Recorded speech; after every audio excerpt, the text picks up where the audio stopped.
안녕하세요. 정호김입니다.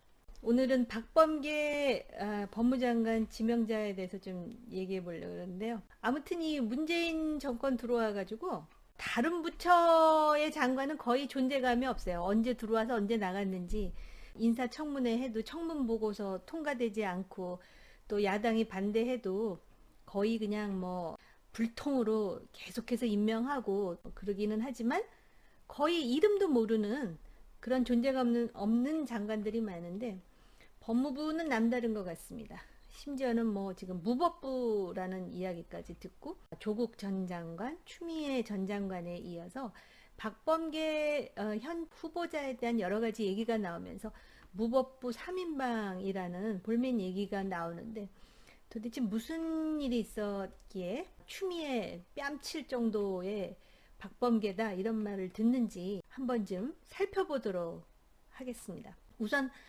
재산 신고하는데 부동산을 누락했다 그러는 건데요.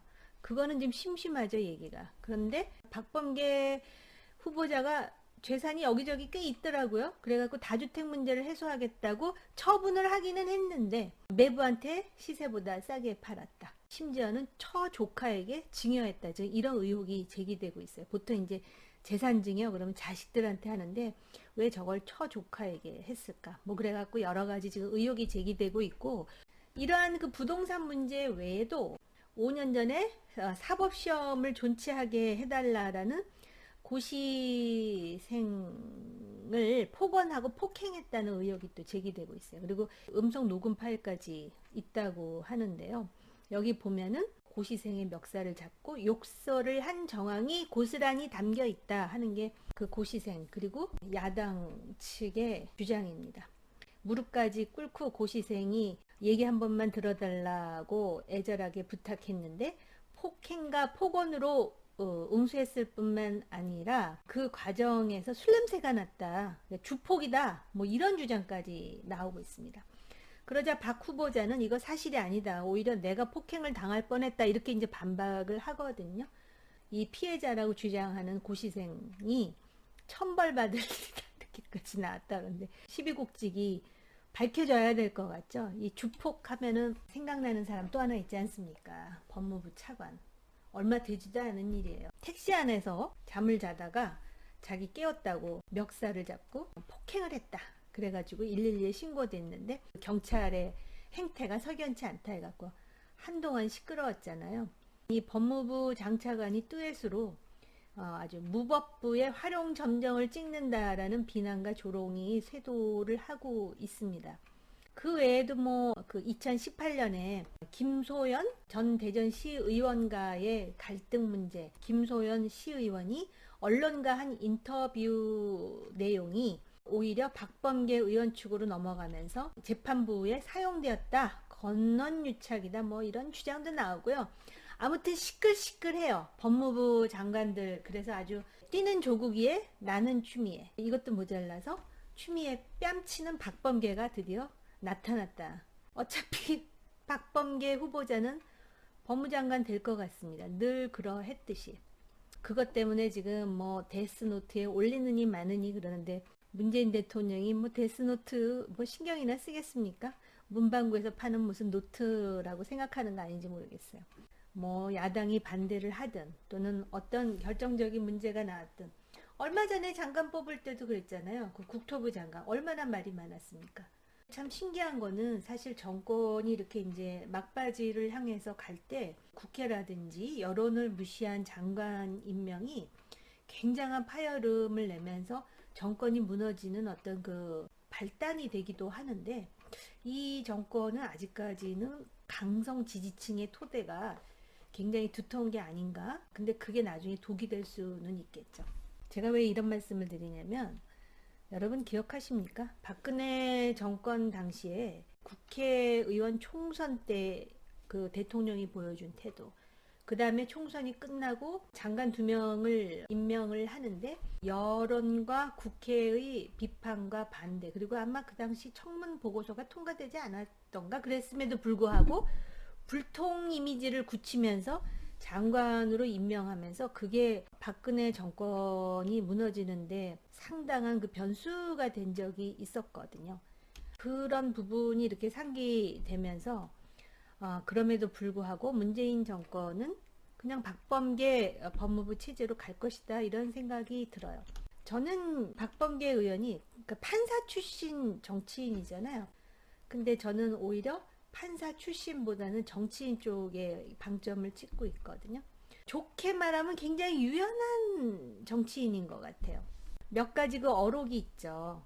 윤석열 검찰총장에 대해서. 윤석열 형을 의로운 검사로 칭할 수밖에 없는 대한민국 검찰의 현실이 슬프다. 윤석열 형, 범계 아우 해가면서 형 그러다가 작년인가 국회에서 자세 똑바로 하세요 뭐 하면서 버럭버럭. 그러니까 윤석열 검찰총장이 저한테 이렇게 하지 않지 않으셨습니까 뭐 그랬던가. 여러분들도 아마 기억하실 거예요.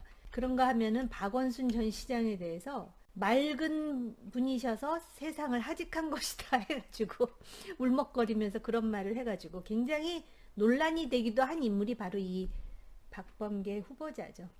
검찰개혁과 관련해서 본인이 검찰개혁의 마무리 투수가 되겠다 이렇게 공언을 했어요.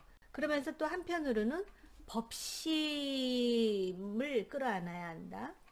또 법무장관으로 임명되면 법무부 인사가 있는데 검찰 인사를 할 때 검찰총장과 협의하여 이런 말을 하더라고요.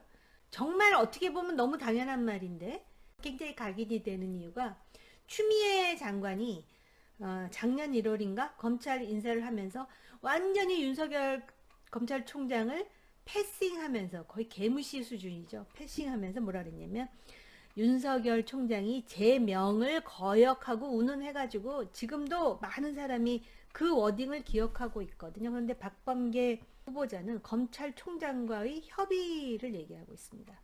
그러면서 대통령의 지침은 검찰총장과 협조하라는 것이다. 이런 말도 하더라고요. 좋은 인사를 하겠다. 이 말도 덧붙이면서 박범계의 좋은 인사 그리고 윤석열의 바른 검찰 과연 교집합이 있을지는 중요한 관전 포인트겠죠. 어떤 정치인이 추미애 전 장관과 박범계 후보자를 비교하면서 추미애가 강속구를 날린다면 박범계는 변화구를 날릴 것이다. 뭐 이렇게 얘기를 했다 그러는데 강속구, 변화구라는 말만 들으면은 꽤 멋진 야구 선수에 비교하는 거니까. 그런데 결국은 그 잘 치지도 못하면서 강속구 날려가지고 홈런을 두들겨 맞은 형국이 돼버렸죠. 변화구 날린다고 잘못하다가는 사구로 주자를 또 1루 2루로 보낼 수도 있어요. 데드볼이라 그러나? 전 야구를 잘 모르긴 하지만 말입니다. 추미애 장관 때만 하더라도 행위자의 행동이 굉장히 중요했었고요. 또 그 당시의 분위기가 뭐 대통령의 지지도로 보나 그리고 그 이후의 총선이라든지 여러 가지 상황으로 보나 추미애라는 인물에 대해서 강성 행태에 대해서 본인은 그리고 본인의 지지자들은 그걸 잘했다고 박수를 칠지는 모르지만 부정적인 인식을 심화시키는 요인이 됐다 한다면 박범계 후보자가 장관이 된다면 본인의 행위보다는 지금 현재의 어떤 정치 구조 또는 그 프레임에 상당히 영향을 받을 거예요. 그게 무슨 얘기냐면은 지금 당장 서울시장이라든지 부산시장을 다시 뽑아야 되는데 그리고 여론, 대통령의 지지도 그리고 이제 정권 말기로 간다는 이런 그 구조가 정치인 출신 박범계 법무장관의 행태에 상당한 영향을 줄 것이라는 것이죠. 그렇기 때문에 친문의 명 내지는 뭐 검찰 개혁의 이름으로 상당히 그 선을 넘는 행동을 하기는 제가 볼 때 쉽지 않을 것이라고 봅니다. 그런 명을 받는다 하더라도 본인의 정치적 미래도 생각할 수밖에 없고 뭐 여러 가지를 고민하지 않을 수 없는 그런 법무부 장관이 될 것이라고 생각을 합니다. 어차피 장관은 박범계 일 가능성이 거의 뭐 80% 이상 아니에요? 장관. 그럼에도 불구하고 벌써부터 조국, 추미애, 박범계에 이르는 무법부 장관 이렇게 이름이 올라가는 거는 본인도 좀 민망할 거라고 생각이 듭니다. 얼굴 또 크게 나오나 보다.